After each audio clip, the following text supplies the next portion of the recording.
unanimously decided to intentionally change the course of the global economy in order to protect the most vulnerable and improve the life of all of us. Now that is a remarkable achievement, but it is even more remarkable if you consider where we had been just a few years ago, 2009, Copenhagen. Who remembers Copenhagen? Well, after years of working toward a climate agreement, the same governments convened in Copenhagen and failed miserably. Why did it fail miserably? For many different reasons, but primarily because of the deeply entrenched divide between the global north and the global south. So now, 6 months after this failure, I was called in to assume the responsibility of the global climate change negotiations. You can imagine, the perfect moment to start this new job. The global mood on climate change was in the trash can. No one believed that a global agreement could ever be possible. In fact, neither did I. If you promise not to tell anyone outside of this wonderful TED audience, I'm going to divulge a secret that has been gratefully buried by history. On my first press conference, a journalist asked, Ms. Figueres, do you think that a global agreement is ever going to be possible? And without engaging brain, I heard me utter, not in my lifetime. Well, you can imagine the faces of my press team who were horrified at this crazy Costa Rican woman who was their new boss. And I was horrified too. Now, I wasn't horrified at me because I'm kind of used to myself. I was actually horrified at the consequences of what I had just said, at the consequences for the world in which all our children are going to have to live. It was frankly a horrible moment for me. And I thought, well, no, hang on. Impossible is not a fact. It's an attitude. It's only an attitude. And I decided right then and there that I was going to change my attitude and I was going to help the world change its attitude on climate change. So, I don't know. No, just this, thanks. I don't know what you would do if you were told your job is to save the planet, put that on your job description, and you have full responsibility, but you have absolutely no authority because governments are sovereign in every decision that they take. Well, I would really love to know what you would do on the first Monday morning, but here's what I did. I panicked. And then I panicked again because I realized I have no idea how we're going to solve this problem. And then I realized I have no idea how we're going to solve this problem, but I do know one thing. We have got to change the tone of this conversation because there is no way you can deliver victory without optimism.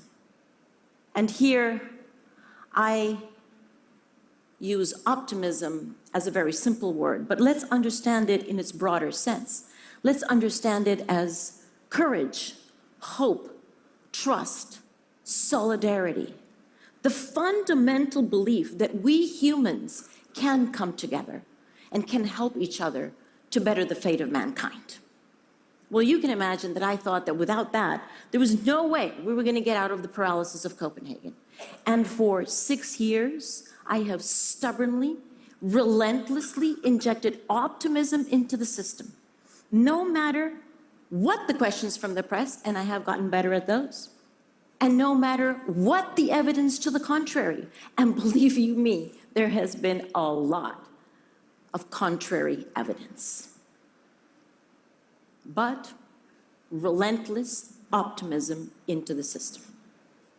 And pretty soon, we began to see changes happening in many areas, precipitated by thousands of people, including many of you here today, and I thank you. And this TED community will not be surprised if I tell you the first area in which we saw remarkable change was technology. We began to see that clean technologies, in particular renewable energy technologies, began to drop price and increase in capacity, to the point where today we are already building concentrated solar power plants that have the capacity to power entire cities, to say nothing of the fact of what we are doing on mobility and intelligent buildings. And with this shift in technologies, we were able to begin to understand that there was a shift in the economic equation, because we were able to recognize that, yes, there are huge costs to climate change, and yes, there are compounded risks, but there also are economic advantages and intrinsic benefits, because the dissemination of the clean technologies is going to bring us cleaner air,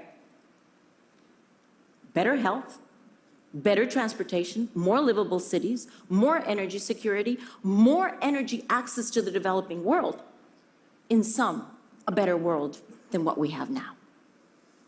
And with that understanding, you should have witnessed, in fact, part of you were, the spread of ingenuity and excitement that went through, first through non-national governments, the private sector, captains of industry, insurance companies, investors, city leaders, faith communities, because they all began to understand this actually can be in their interest. This can actually improve their bottom line. And it wasn't just the usual suspects.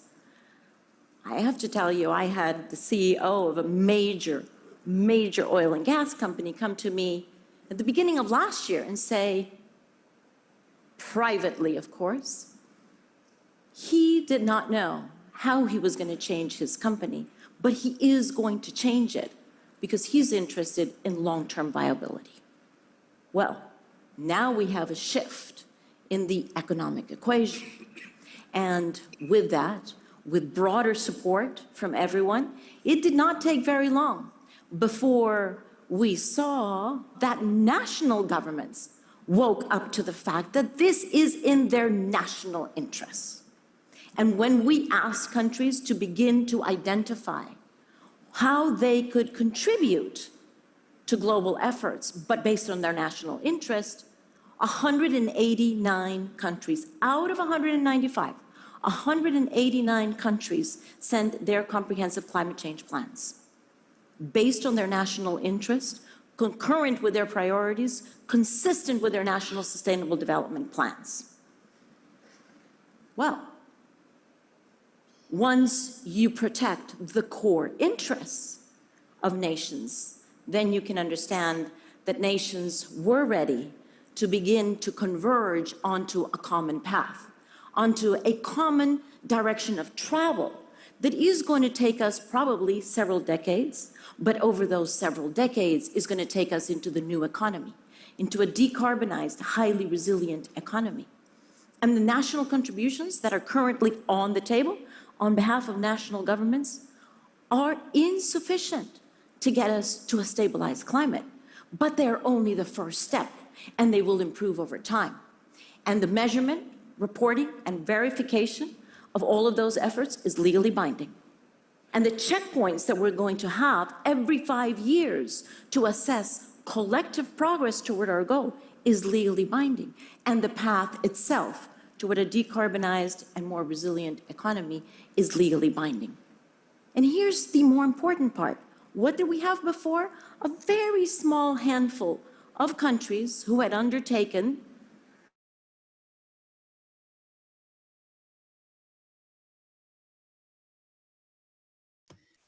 Okay, good morning, everybody. It's another Thursday, and it's a bright, beautiful day. A bit cloudy in the city of Abuja. This is the 12th edition of Green Innovation Talks with Mr. Banks. And today we will be navigating green finances. So there have been quite a number of, financing instruments, at different part of the world. Most of these financing, instruments have been guided, by certain factors, and certain reasons. And then you've got businesses on one side, you've got, governments on one side, you've got, climate activists also on another side. So how do we merge all this together and understand what sort of finance is needed for what? So today I've got with me my very good friend. I guess we've been in the trenches of green finance together, but he's the master. So we're the ones following. So I'd like to introduce my very good friend, Dr. Adeojo, who is the co-founder and the MD of SMEFUNDS. Hello, Jibril. How are you doing? You're still on mute, please. You're on mute. Hi, Yes. Branko. Good morning. Good morning. Hi. I'm very happy to be here with you. And we're all masters, because it's a value chain. Yeah. So Jibril, today, like we've been saying, we wanted to wrap up most of our conversations for the past 12 weeks. It's been 12 weeks of hosting the Green Innovation Talks with Mr. Banks. And then we thought about discussing finance, which again, looking at all the different, innovations and, conversations that we've had in the past 12 weeks, we know that the role of finance is very, very key, right? But now, how do we navigate this finance on what is meant for who and how do we access what? But first thing first, help us understand what you've been up to lately. Tell us about, SMEFUNDS. Okay. Hi, Branko. Can you hear me very well? Yes, clearly, please. Okay.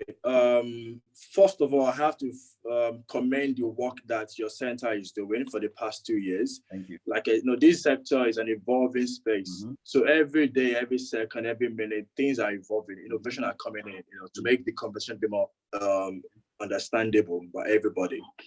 So at SMEFUNDS Capital, so we're an impact investment firm, and we have 4 pillars that guide what we do. Mm-hmm. The first one is we engage in capacity development, whereby we work with SMEs, we work with commercial banks, we work with investment bankers, we work with the capital market operators like the Nigerian Stock Exchange, FMDQ, to try and explain and demystify what climate change or what climate finance is about.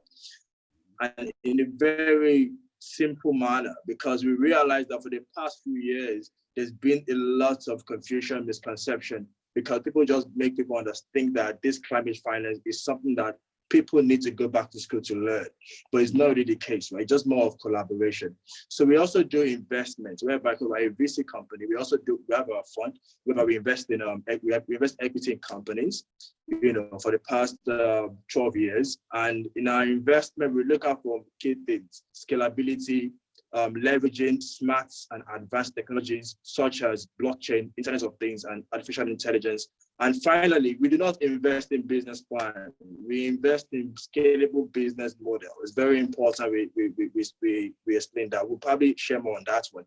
But the other one we also do is financial advisory services, whereby we work with established companies that are ready for scaling, right?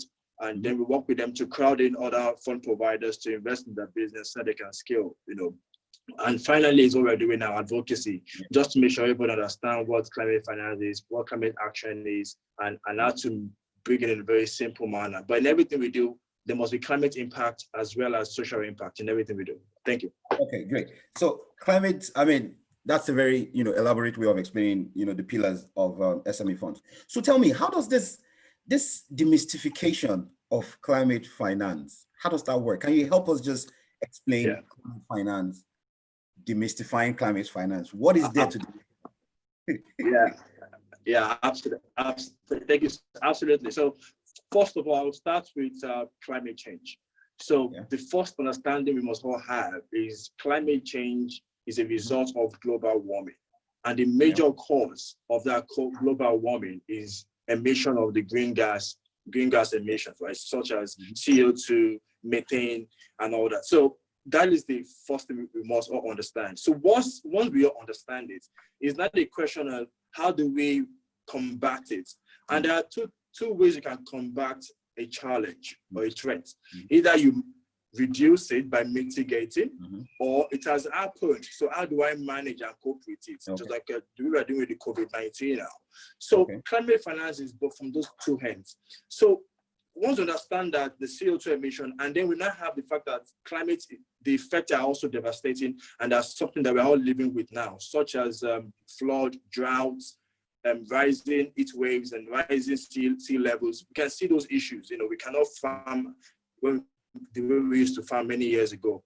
So climate action now talks about what kind of innovation can we come up with that can help to either mitigate by reducing the CO2 that is causing the climate change, or other actions that we can do to manage and cope with the effects, the negative effects of climate change. So that is what I'm talking. So climate action is just, climate finance is just getting resources that can activate those things, those actions, so that those actions can now serve the sectors. Because at the end of the day, you see the sectors that would use the climate innovation or action. And a good example I like to use these days, let me use the COVID pandemic, for example, right?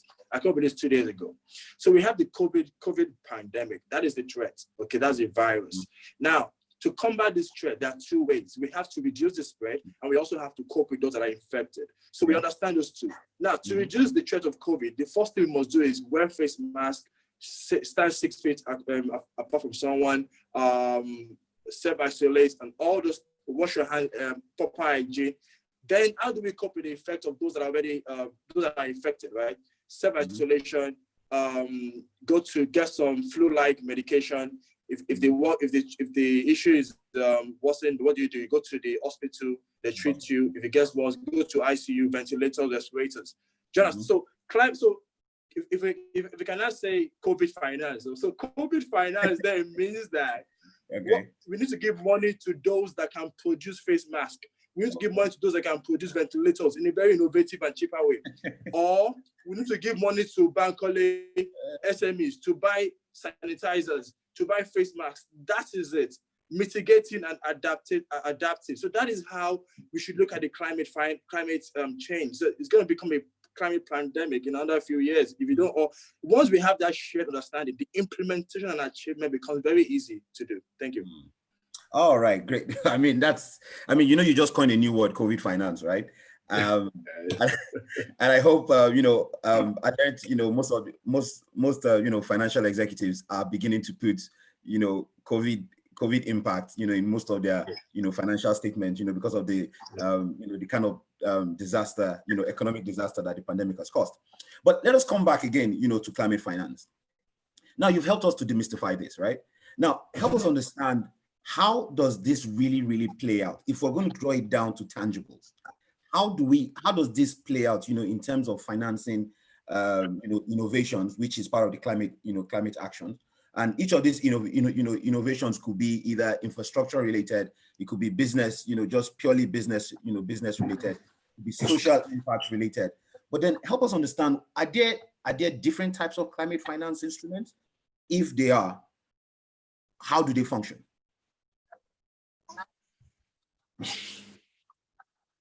Thank you. First of all, financial instruments are the same. We have grants, we have equity, we have debt, we have bonds, we have mezzanes, we have the same finance instrument that we've been taught for decades. Okay, climate is just saying that it must either mitigate or adapt to it. Now, having that understanding, what we also found out from our interaction with the market and our research is that a lot of all these climate instruments and providers of these instruments, we're all working in isolation. So for example, a financial donor believes that, or when they're selecting their so-called eligible or bankable awardees, right? They believe that the grants they're giving starts and ends with them. That's the problem. Same thing goes to the commercial banks. When they're giving out the loans to the customers, they feel that money starts with them and ends with them. But finance is a value chain, is a supply chain. Money needs to continue to be recycled, right? So what is very, very important, and that is where NCIC really sits at that center to bring everybody together, is whereby before a financial donor, right, decides on the kind of fund business they want to put grants in order for the business to be able to develop what we call the minimum viable product, right? It's very important. they must be sure that, because the next stage after that minimum viable product, how do you scale it? And that is where debt and equity comes in. So there must be that handshake in the IC where a commercial bank is there to represent and say, it's viable, there's a market, just let us have the minimum viable product and we're going to scale it for you. Equity, the same thing. That's the kind of conversation we need to have. I saw a few days ago, you had the demo day. There was no banker in the room. There was no equity investor in the room, as it were, a proper PE fund. So that needs to change because everything is continuing to evolve. For the past 10 years, what we've seen in the market is that a lot of young entrepreneurs or climate, no money again, nobody's going to scale. They go to the bank says, I don't know anything about your history, I can't give you debt. And that's a very tricky instrument. It has to be well managed and there must be a market. So that is one part. The other part again is that we focus too much on the money part of climate finance. We don't focus too much on the market creation. So when I say market creation is this, remember what I said. So we have the climate action categories. We also call it taxonomy. We have the renewable energy generation. We have the energy efficiency. We have the climate smart agriculture. We have the climate smart. The actions that we need innovation for. People that will come to your center. But at the end of the day, that innovation, that minimum viable product that they're going to create through your mentorship and acceleration needs a market that will buy it. So at the end of the day, it's a business and you need to make money. There's no business if there's no market. It's not about passion, okay? So once they can be that market, so NCIC also needs to work on that market engagement because what we have now is so much, so as it were, we have so much supply of climate action. When I say supply, I mean, there are a couple of young and SME climate innovators, but the demand is not there because people are not aware. The schools are not aware of how to use recyclable, who is the vendor or who is the company that can supply them recyclable items for building. They're not aware of energy efficiency. They're not aware of all those innovations. So that is what we need to also build at the NCIC level, whereby if I say to a commercial bank or a PE fund that going forward, fund climate action for your sectors, they are already funded. The next thing they will ask you is that, okay, but I want to do so, who is the climate actor or innovator that can make that thing happen for my sector, my clients?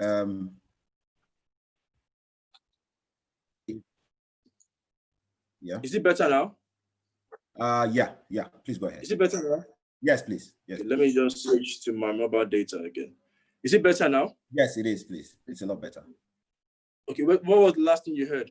So the last thing I heard is about how you work with your client. It was really shaky around the around that conversation. That was like so. But in short, did you hear the part when I was talking about where financial donors should work with different other suppliers of funding?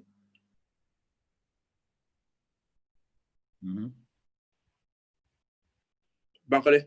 Yes, I can hear you, please. Go ahead. Did you hear the part when I said financial donors that do grants need to work with other fund providers before they decide on which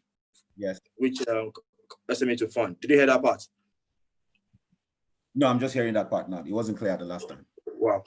Okay. So what I was just saying very quickly again, so that I don't spend too much time on that, is that financial donors should also work with commercial banks and PE fund before they eventually decide on the kind of SMEs they want to give grant to create a minimum viable product. Because at the end of the day, once the minimum viable product is ready and is tested, the next thing we call it is scale.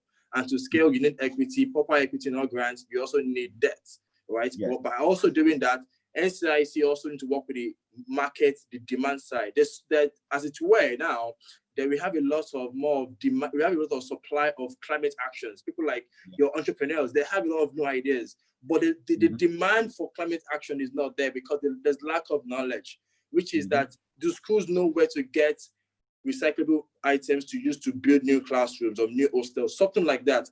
Are farmers or is Olam aware of a solar irrigation entrepreneur that knows how to install solar irrigation and all year round there's production, something like that, because at the end of the day, when we are saying to the commercial banks that climate finance doesn't stop you from leaving the sectors where your clients are operating. All we're just saying is that there's a new innovation that will make it climate finance. And the bank will then ask you that. Our account will ask us, where are these climate innovators? Where are these climate actors that can make those activities come to life? So we need to work on that part as well. I can see, I don't think this network is really favorable to you, Jibril, because we're really having a very good conversation here around market opening.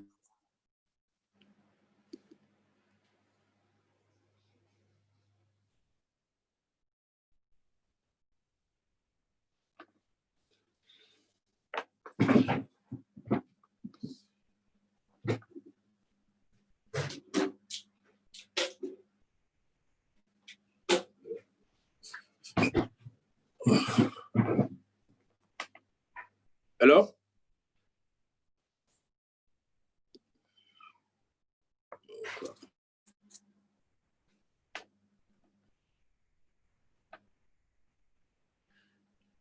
Bankole? Hello? You're muted, Bankole. You're muted. Yes, I'm sorry. Apologies for that. Well, sorry. Network is a drama. Yeah, so please, Jibril, can we just continue quickly? Yeah. From the last point of conversation around.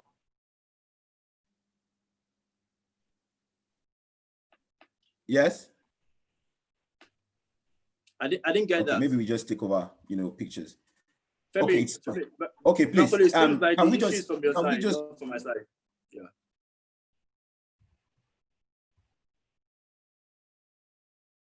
Maybe you can proceed, please. Right? I didn't hear the question. I missed the question. I didn't hear anything. Okay, so from your last conversation, you said finance is part of the value chain, right? And also that banks need to look at how the funds that they give out, either from a donor perspective or from a purely commercial perspective, they need to be involved in that value chain, till when that money is equally earning. So now, can you help us understand how, in all your different times of having to teach banks and work with lots of commercial banks in understanding climate financing, can you help us understand what are those major challenges in why there are so many innovations chasing very little fund? Not that the funds are not there, but access to that fund. Can you help us understand what is the bank's thinking around climate finance? Okay, for my few years interaction with commercial banks, even investment banks, is that it's just the same. That's lack of communication, clarity, and that misconception. How climate finance or green finance has been promoted or has been explained. For a few years, people actually thought that green bond was the only climate finance, which is completely wrong. A green bond is just one of the financial instruments. Do you understand what I'm trying to say? Yes, green bond gives the opportunity to access more money at the wholesale level, but that is not the instrument. That's not the only instrument.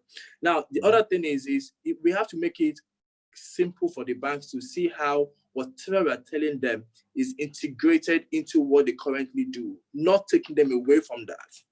Once we can achieve that it's just communication. The banks are very, very smart. Everybody is smart in their own right, okay? You just have to explain it to them, and it aligns with them, and it enhances their productivity. They're okay with that. So which is what we're also saying. So I'll give an example again. NMLC, that's the Nigerian Mortgage Refinancing Company. Just a few days ago, I saw on LinkedIn that they finally collaborated, and the family owns fund with the IFC Edge certification, meaning that they're saying that all their buildings will be IFC compliant, will be low carbon, will be green, blah, blah, blah. Now, I'm very sure they now need a lot of young green innovators. For example, that woman that in the north that produces blocks from Intisal, something like that. All those things. That is the kind of company or many other companies we need to bring in one room and see how we can scale that business. We get PE fund, we get commercial bank. The commercial banks and PE fund will put money down. You know why? Because the market is LMLC, and family owns fund. They work with developers that build homes. So the market is there, just like the way Dangote is. The way Dangote is making money from cement because people are building homes and constructing roads. That is why, because the market is there. So once the market is there, we need to deploy resources into developing the green innovators that can produce materials that align with the housing value chain so that they feed into the MLC KPI and target. That way, MLC say that what you bring it to them enhances enhances and enables them to achieve their IFC edge KPI and targets. Do you understand what I'm trying to say? So that is how we communicate. Yes. And finally, for climate finance to make sense, the other layer that is new is reporting, because Nigeria has committed under the Paris Agreement 2015 that we will reduce our CO2 by 45% correctionally, 25% correctionally. That means that the CO2 that we're reducing, we must capture them. And once we capture them, we are supposed to send them to Ministry of Environment. Then they are the ones that take it to the UN in Washington, okay, to capture it, to register the country's achievements so far. Go ahead, please, Tambakule. Okay, great. So now, help me understand this. I mean, I know that there are quite a number of finance people also as part of participants, who are also listening to you. These green bonds, right?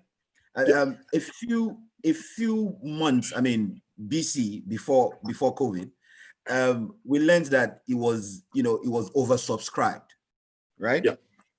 If these bonds are oversubscribed, how come they have not been drawn down to financing businesses and green businesses? Can you help me just understand this little magic, right? If the bonds have been oversubscribed, there are lots of infrastructure-related projects, capturing of CO2 emission, burning of incinerators, to create energy, water transportation, gas and all that. How come none of this have been financed yet the bonds have been oversubscribed? Help us understand this, please. Thank you. So first of all, right, before any instrument is listed, okay, or you get investors, there's already approved pipeline of transactions already. Okay.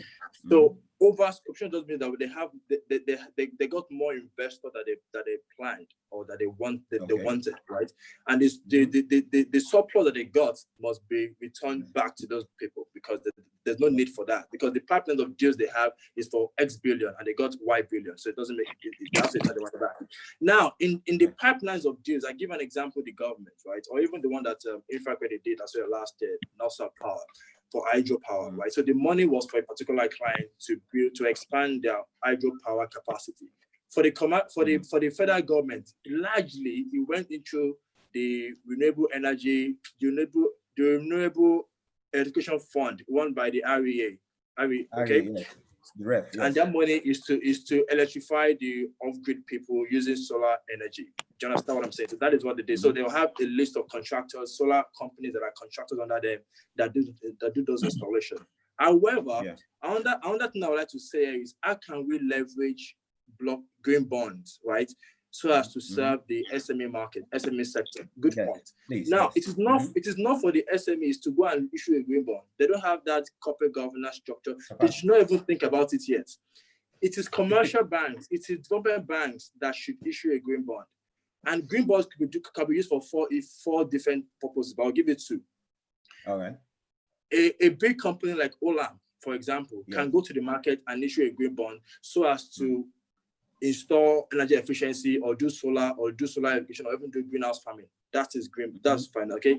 A commercial bank can also issue a green bond and use the proceeds, like Access Bank is doing, and use the proceeds to fund the pipelines of SMEs that want to do some green activities, either to fund a green innovator or to fund a sector that wants to buy something that wants to use the green innovator as a product or as a service. Do you understand what I'm trying to say? So that is another way. So it is now when NCIC is able to build that catalog, that portfolio of bankable green innovators and green solution providers, right? And you have a market. That is now when you cannot have that bankable pipeline of deals that we cannot take to a commercial bank. On the basis of that, they cannot issue a green bond that they will not spread down to us to use.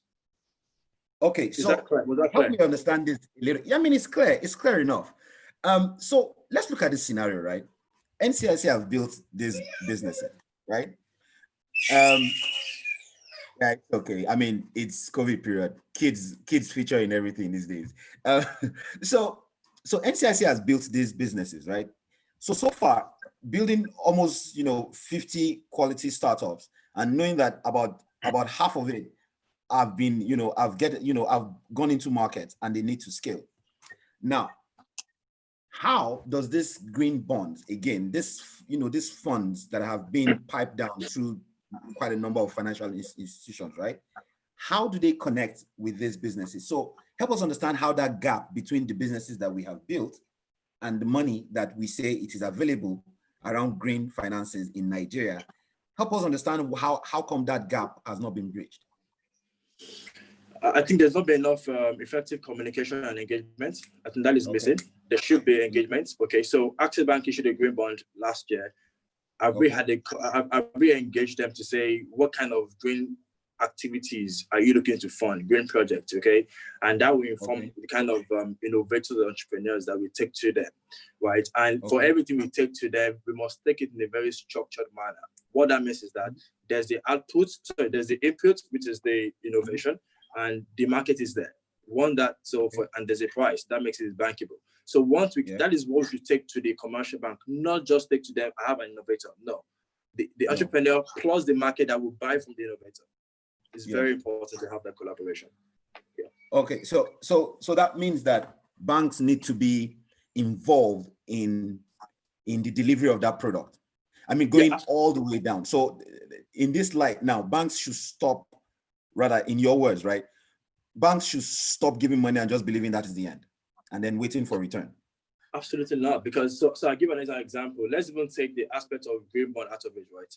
A typical bank loan is also, they call it a green loan. A green loan basically means that the money is used for climate action. Just don't think as a different loan, okay? So let's say the bank does a loan, okay? So the bank has a current portfolio of, let's say, ₦1 billion green loan, using the bank's money, not the bond.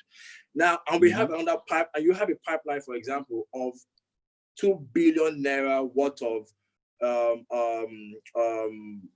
green transactions that need funding, but the bank is already out of pocket of 1 billion.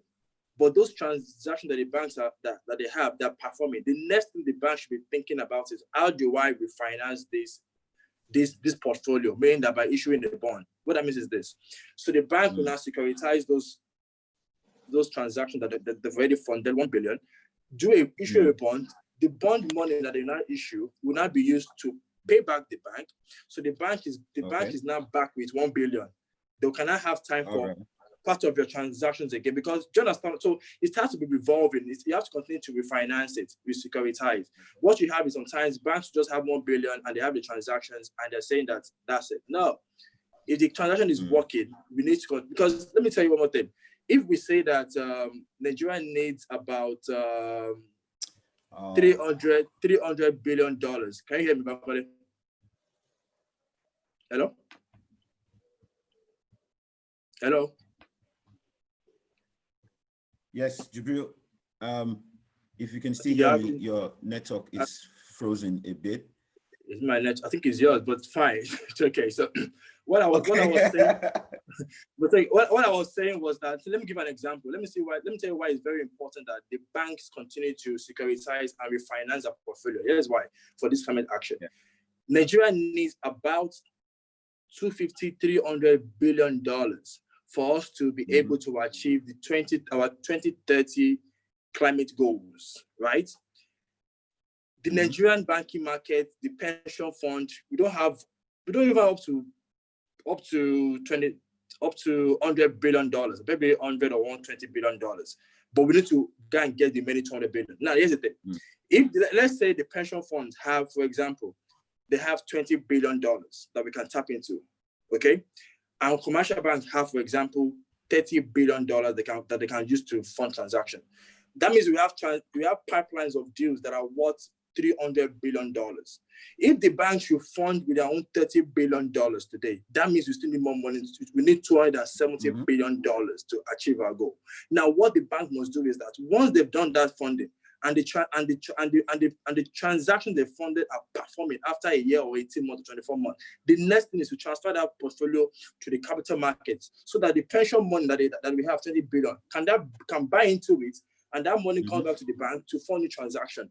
And it is when we are able to demonstrate that collaboration, that sync in 2 years, that we're not able to attract money from the international market to really take us to the 200 billion we need to get to, because we don't have the money locally to achieve that target. So, but we must demonstrate to the market that we understand how the financial supply chain works, in order for us to achieve these targets. Okay. It's a bit Thank you complex, very but I'll much. just put it simple. Yeah. I mean, this is quite. I think this is sort of. I mean, for those who are listening, this is pure financing masterclass for most of the commercial or investment bankers, who are sitting in in the attendees room. So permit me if I ask, and just before that, I would like to ask everyone, if you've got a question, please put it in the Q&A section, room, and then so that we can share some of your questions with Dr. Jubril. So now, Dr. Jubril, help me understand this, right? If we need to set up a fund with all different partners, right? Saying that with a commercial bank, we should work with that commercial bank from the onset of setting up that fund. And which is also vice versa. If the commercial banks want to open up a green fund, they need to partner with a center like NCIC, right? So now, NCIC is not a financial company, right? We are a pipeline. But NCIC would like to set up a 2 billion naira green fund, for early stage businesses in Nigeria. How will this work?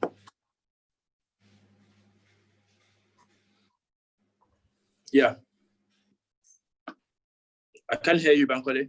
No, I mean, I said, so with this knowledge of connecting between banks and centers such as NCIC, and NCIC would like to set up a 2 billion naira green fund for early stage businesses or growth stage, revenue stage businesses, which are SMEs or IDEs or, you name it, that are ready to scale, right?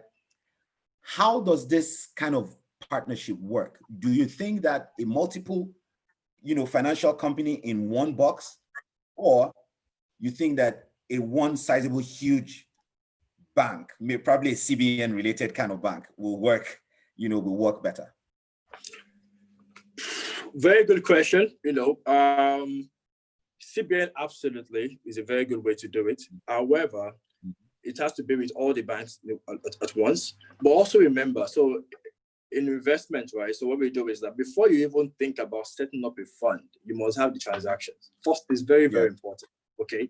So it is when you have your transactions that you believe that either bankable to your own scorecard, but you are very comfortable with that bankable. It is until you have that you should go to the market to start to talk about setting up a fund. However, right, the fund can have two angles to it, because we have the startup, we have the growth stage that want to scale, right? Now, the bank could have the debt part and the equity or grant part. And here's why I'm saying this, right? So you have those that already have a tested and minimum viable product, right? The growth stage businesses. So the next thing is they need debt funding to build capacity, and they have a market. That's one. But we need to issue to finance, to use grants or equity to develop minimum viable products, right, for the startups. But by doing so, you must also be, before you even go into developing a non-viable product, there must be a potential market. So the dialogue is between the dialogue you are bringing together is with the innovator that has the idea and the potential market that will use the idea, okay, that the school or the farmers or whatever it is, to test it. Because it is when you test that the innovation can work with the market, then that means the market understands it can work, is efficient or blah. That is now where you can now start to bring in the next level of debt. So the fund should not just be debt, you should have both complement of debt and equity and grants. And this funder enables commercial banks, because they have CSR.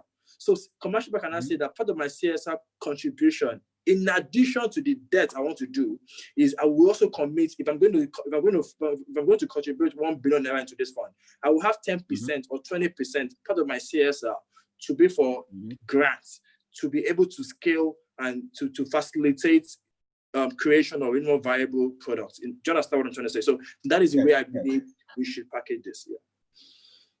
Okay. Again, that was thank you for the free consulting. Today is pro bono, no invoice today. It's pro bono, no invoice. These are CSR. Okay, so let me ask you another question again from the commercial perspective. Over the years, I've been with this startup community, right? Having come from the tech startup community from Abuja and all around, right? We've come to see that there's a huge gap around financing for early stage innovation-driven businesses, not just SMEs, because these are typically kind of two different types of ventures. So with this for the green sector now, right? Because one of the biggest problems then was, how do we itemize what a tech SME is, or what is a tech business, right? How do bankers understand scalability? So now let's flip that into green funding, green finances also. We have faced the same kind of challenges, right? Where banks tell you, banks just think of this typically from a loan perspective without seeing the impact. You and I were part of the Climate Finance Accelerator Program sometime in 2018, I think, or 2019. And you saw how the responses from some of these banks were in terms of understanding this business side of the green finance. Everything is from a loan perspective. So now, if there's a criteria, which I think somebody else is also asking, that if banks should set up a typical assessment criteria of what a green loan or a green financing should look like, what are those criteria? What are those typical 4 things that you want to see from the green perspective? Okay, so thank you for that. I would say, the reason why I always try to say that, I would say none. And here's why I say none. Because when you start to list out new things, then there's confusion. You must understand that this thing is not new, please. Okay? It's just collaboration, communication, and integration. That is just it. Okay? For every loan a bank needs to grant, the business or the project must have the capacity to repay. And the only way you have the capacity to repay is that whatever product or service that you're renting or selling has a market that will pay for the price. That is it. It's as simple as that. Okay. So once we have that understanding, okay, what we need to focus on is the banks are ready. We need to be able to package whatever we are doing to the level where to meet the criteria. So I'll give an example. Let's say you have an innovation that is for detecting, to predict, for example, the way the soil or the rain will fall, whatever it is, right? Now, that particular innovation we don't yet have a more viable product, but it's for the agriculture sector. SCIC should not go to the farm in any place in Ifo or Sokoto to go and get the farmers. No. SCIC should talk to a bank that already has investments in the CBN Anchor Borrower Scheme or does some outgoing financing for agriculture, and tell them that we have this innovation at no cost to you. Can you give us 3, 4, 5 of your own farmers that you are funding currently that we can use to test this product? Trust me, if we do that kind of test, okay, whereby we test it and the bank see how that viable product has worked, and you're not asking them, and the feedback from the market is that, wow, this is fantastic. You're not asking the bank to give you loan or whatever it is to fund that. They will fund it because you tested the product on their own market. Yeah, do you understand what I'm trying to say? It is how we communicate it to the bank that is most critical. Not that there's no need for any criteria here. It's the same thing. Okay, so that is how we should have that conversation, right? And it's very, very important. So, unfortunately, SCIC has a lot of every work to do because you are the leader here for the SMEs. SMEs are passionate. They want the money. They want to go to market. But let me tell you, even in Silicon Valley, if you are aware, Silicon Valley, when you have your ideas, there's always a community of the market of existing players that will use whatever idea you are creating. So that is what SCIC needs to work on, working with the banks. Okay, so now you've thrown you've thrown the ball back to our court. Working with you, it's okay. Exactly. So now you're working with us to make that happen. But on the other side, from a government perspective around this finance, right? What do you think could work better in helping? What do you think will work better, in the part of the incentives for some of this finance to be able to scale possibility? Can you help us understand what level of incentives can happen, within this line? Yeah. Even at the global level, under the Paris agreements, I think Article 6, there's something about tax pricing. I mean, they're still trying to formalize that. There's also tax credits. I think those are the kind of incentives that could come in, because in human nature, a major challenge we have is change, right? People don't like to change. So its incentive could be for example, through the intervention fund. It could be that the CBN will reduce the cost of funding for the banks. For the bank too, it could be that for the bank, it's actually better for them, right? Because I give an example. If a bank is funding an agricultural transaction and there's no climate resilient or climate change proof technology, meaning that if it doesn't rain or there's drought, I will still harvest what I plan to harvest. You know, that is adaptation. Yeah. So it's even good for the bank in terms of efficiency and productivity and profitability. You know, so there's more benefit to go climate action wise than there is to cost. Do you understand what I'm trying to say? Yes. So we have to know how to tackle that. Yeah. Okay. Yeah. I mean, you and I have got lots of work, you know, together, and I believe that there are quite a number of people also listening here who would like to tap into, you know, that wonderful mind of yours. So let me just quickly take a few questions, right, from the Q&A section. So again, going back to bonds. So Joseph Inyang is asking that what are the rates for these green bonds in Nigeria? Do you have an idea? Yeah. So it's usually between 1 to 2% plus the federal government bonds, right? So that's what it is. So just go and pick, but it was the tenor must match. So if I'm doing a green bond of 5 years, look at the federal government bond of 5 years. I had either 1% or 2%. It's within that range that they price the green bond. Yeah. Oh, okay. So why is there a slight change in that, you know, in the rates? So good question. So let me take it back. Sorry, one second. So if it's a green bond that is issued by the government, it's about the same rates, okay? About the same rates. It's the same rate. This is where the private sector is issuing a green bond that you have that premium. And here's why. Because, you know, the philosophy of finance and banking says that a sovereign, a government bond is risk-free. You understand what I'm saying? Until Greece happens, and Spain is happening anyway. You know, so as it were, so if a pension fund or an investor is taking their money from federal government bond, which is not risky, into a private sector fund bond that could go bankrupt, so there must be an incentive, there must be that additional cost. So that is where that comes in. Yeah. Ah, okay, great. Okay, so we've got Abubakar Jubrin, who is asking that what is the criterion for successful securitization of a green fund? Securitization of a green fund. I'm sure Jubril must be a finance person. So what is the criteria for a successful one? Fantastic. I mean, there's no one way to be, but the point is that different ways. Okay, yes. So there could be a way where something we call project finance and corporate finance. So project finance is where the particular project you are financing, it is what is generating the revenue to pay back the money. Project finance is where it is the business that you are funding from their own sales, from another source that will pay back the fund. Now, that is how we first of all need to understand before we securitize. So some people can securitize from the level of the project that they funded, the project itself. Some people can securitize from the level of the companies that they're giving money to for their expansion or for whatever it is. So that is how we can securitize it. But what I also advise, particularly from the bank side, is that the bank should be the lead, should be the one that will lead that SPV. That's that company that will be formed that will aggregate those portfolios. Because what you find is that once the bank takes that lead, then it's not a matter of the investment grade or credit scoring of all those businesses or projects. It's about the credit rating of the bank, taking that responsibility that these are my transactions, but I want to refinance them on the capital market and they're bankable. So there are different ways. That is what I can say for now. There are different ways to it, yeah. Okay, all right, great. So we've got Dr. Moses Ama, who is also asking here about the issue of, you know, reporting, right?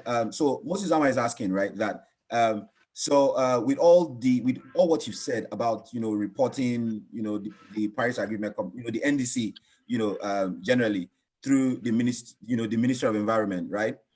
So how do we as a country capture all the efforts being made without losing them in our current silo operating habits? That's what he's asking. Part of the hat I also wear is that I work with the Ministry of Environment as well as the UN with other DFIs. So we've created this thing we call the Carbon Emission Accounting Tool, right?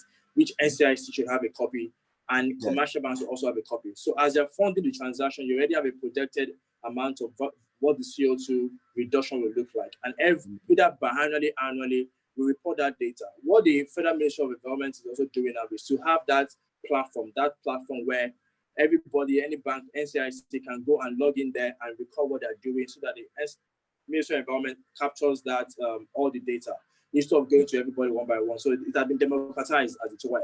So everybody can go in there and put in. So for example, now I could go home now, buy solar panels, put it on my roof. Because I know I'm reducing CO2, so I can go to that same platform and log in what I'm doing. I have 30 kilowatt solar. That means that I'm reducing CO2 by X tons, you know, like that. So that's kind of thing that environment is working on to ensure that everybody understands. Yeah. So this platform, right? Do you have an idea, or rather, since you're also part of the team, of how that is working, right? How is that user acquisition look like, or rather, who are those that will benefit from filling that kind of information? So as a solar seller, right? If I think that filling that information will boost my credit score or my credit facility, what kind of incentives will make me as a normal human being feel that? First of all is the carbon. Because for you to be able to earn from the carbon credits, when you want to trade it, by the time we start trading next year, I'm very sure, okay, you must be able to see how it has been calculated and how it's been captured. So you cannot claim a carbon credit from just sitting on your home or your bank and say, I'm doing green finance. You must report somewhere to show them that you've done this, and there will be a verification. So that is what that platform does.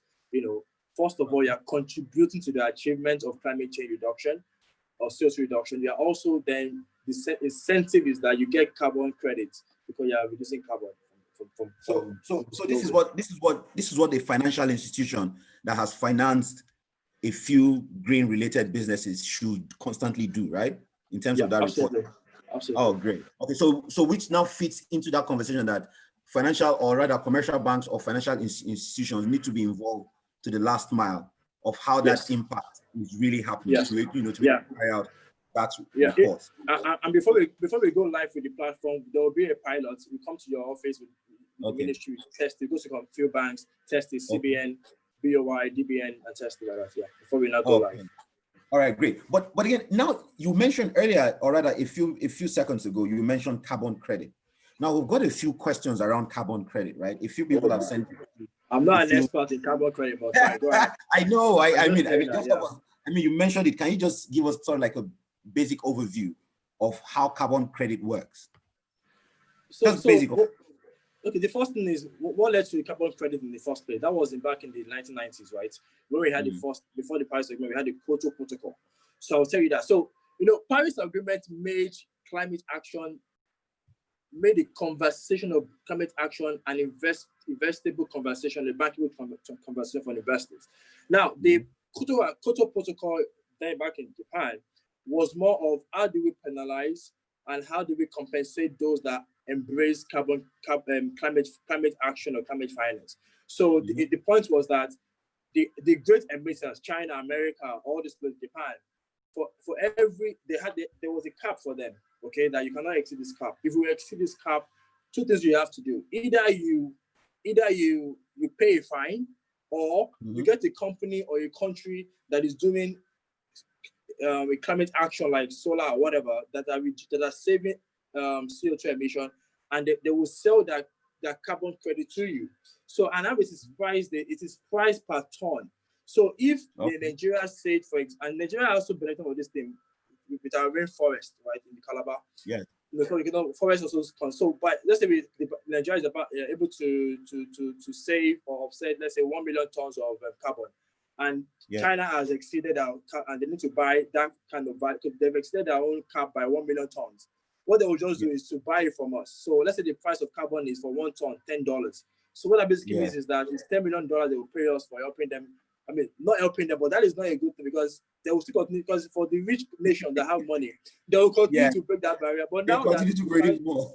Yeah. So what we have now is we have that as well. We have that plus the fact that everybody should understand what climate finance is about, and that is also an avenue to make money sustainably. So we have the blend of both. Yeah, but again, help me understand, are these not intangibles? I mean, these tradings of carbon credit, are these not intangibles? I mean, it's sort of like we're just trading air, right? Yeah. I mean, help me understand that. That's just, I mean, that's it. It's just to incentivize, that's it, that's it. So instead of penalizing you, the point is that people say, if, for example, Donald Trump, I said, America leave Paris Agreement or all the states, right? But they're also one of the great emitters. Do you understand? And Nigeria, we're having this 1 hour conversation. People are also spending 1 hour listening to us speak. what do we Yes. also, apart from the fact that it's good for the environment, we're also deploying capital, okay, that could be used for something else. So all that incentive to show us that to commend us for what we are doing, which is that, okay, just help us capture your carbon, and then we give in China that is exceeding that will always exceed to buy from you or other countries, something like that. So just to make it more interesting, basically. Okay. All right. So that's sort of like a balance, in terms of. But I recommend you get an expert on carbon next time to come and. Yes, I think we will find. I mean, I'm sure after this, workshop, I will come back to you for a referral on an expert on carbon credit. But again, so Afo David is asking, right, that with the huge capital, that since the huge capital gap is evident, right, and it seems that climate finance is not that much attractive for most financial institutions. So he's asking that what do you think can be done to increase the attractiveness of climate finance to financial institutions? I think, like I said, we need to work together more to see how well we can present climate finance and climate action to the financial institutions, to the PA fund, to understand it properly. Okay, it is not about them. I would say it's about us. Is it bankable? Have we ticked all the boxes? What is there market for every product? Is there market for every action? Something like that. That is what we need to first of all understand. And once we have that, I'm sure the banks will talk to, because I used to be a banker for over 12 years, so I know what it takes. So I know what they want to see. So so let's have that kind of community where we can interact and bring them into that conversation from the start, so they understand where we're coming from. Yeah. There are a lot of instruments that we can use to de-risk. I remember you and I sometime at the early 2019, and a couple of other gentlemen, when we were really discussing about creating this platform where we can engage more and more, conversation of either, financial players, private investors, and also corporate investors around this. Maybe we should try and rejig, that conversation again and see how that works. So can you help us put a finger on a couple of funds, possibly green funds, that are available? I mean, a few businesses around here are asking, like, look, we want to know, are there any existing, green funds available that you can just direct us to currently? Okay, thank you. So first of all, part of the major challenge we also have is that, which I always argue at the international level as well, with the UN, World Bank, I always argue that. As a part of the confusion we also brought to the conversation was having too many dedicated funds. Because by doing so, we make particularly the commercial bank, the investment bank, even for the green bond, for the bond market, green bond, you make people think that this is different thing entirely. Do you understand what I'm saying? And people are not ready for that massive shift, which is not actually a shift anyway. So however, the reason why after further reflection, the reason why the fund is also nice is that because it's a new conversation, right? So we need to have some dedicated fund to quickly demonstrate that this thing ought to be mainstream, meaning that there shouldn't be any fund per se for this thing. It should be something that, like a very good colleague would say, the Dr. Andrew Nevin, right, in PwC. He always says, guys, that in another 3, 5, 7 years, or 5 years probably, climate finance or green finance or sustainable finance will just be absolute finance. But for us to get to that absolute finance, we need to have some fun, which is fine, to demonstrate that, guys, this thing can work. It is not something new. It is the same thing. So, and to do that, NCIC need to work together to have a portfolio of the climate innovators plus the market. So there's a deal to be made, because there's no deal to be made if there's only one from one side. There must be an handshake at the end of the day. Not with the bank, between the market and the entrepreneur first. After the handshake, the bank wants to see that handshake first before they give you money. Ah, really? So, but are there any notable fund fit for SME that you can point to? Okay. Hello? Yes, I can hear you, please. So the AFDB, African Development Bank, has a couple of funds, about 5 to 7, 6 funds, but focusing more on adaptation. SME could tap into that, working with a lot of civil societies. There's also the Green Climate Fund. The SMEs could work, but not just one SME. It has to be an aggregate. So an SME can apply for that loan, but aggregating all those portfolios of transactions, right? Okay. Working with the Ministry of Environment for support, and we can also support you in that because we also on the advice observing board of the fund is based in Korea anyway. We have that fund, and we have other pocket of fund. I mean, during the climate finance elevator last year, we did a mapping exercise where we mapped all the climate fund or climate finance sources across Africa, so across the world that are for Africa and then for Nigeria. So we can share that with you, and you can see how that goes. Okay. All right, cool. But the main thing is that anybody can give you funding for. It's what you do with that funding that makes it climate finance and climate action. That matters. All right. So James Emmanuel is asking how can a community small scale project benefit from the Green Fund? How can okay, community, so at the end of the day, for the community, it has to be championed by an entrepreneur. So an entrepreneur must identify that community as the market now. It's now that entrepreneur will come to NCIC for that understanding, developing the business model. Please, Bankole, we should not spend time on business plan. It's his business model. Business model, exactly. Business model. Because business model, what it does is that it focuses on the inefficiencies in an existing ecosystem or a sector. And one that is done, it just, once it plugs into that inefficiency or that gap, then it makes that sector and ecosystem more efficient. That means they will continue to patronize that model or that solution. That is what business model focuses on, Then, so the first thing, the entrepreneur that's in the community work with you to ensure that the whole thing is bankable. We work together to package it properly. And we go to the market go to the community to be sure that the market has tested and they like what is going to come in, what will be coming to them later on. Then on the back of that data and demonstration, we now go to the bank. Leave the bank to me, for example. The bank will say they want collateral. We have the likes of infra credit. We have the likes of Africa Guarantee Fund. We have DBN, the Impact Credit Guarantee Company, whereby they can provide some guarantees to SME because SMEs don't have this collateral. Banks, we know what the banks want us to present, and we have different providers that have some instrument that can help us de-risk and access this money from the banks. It's not about telling the banks. It's not about saying to the banks that don't ask for collateral. No, they need collateral. It's for us to ensure that the collateral they're asking for has different categories of the kind of collateral they want, not just saying bring property. Do you understand what I'm saying? So that is what we have done so far, and it's very this thing it can work. Nothing needs to be done. Just for us to communicate and dialogue and partner with. Oh, great. Thank you so much. Just before we go and just before our final words, Tony Cares, there's someone bears Tony Cares, and Tony Cares is asking that let's flip it to the side of the climate entrepreneurs for now. So I don't know that is a she or a he. So what Tony is asking now is, what are the key factors that climate entrepreneurs need to consider before asking that they want to have they want to have climate finance, for climate financing? Okay, first of all is work on the business model. Do you have a minimum viable product?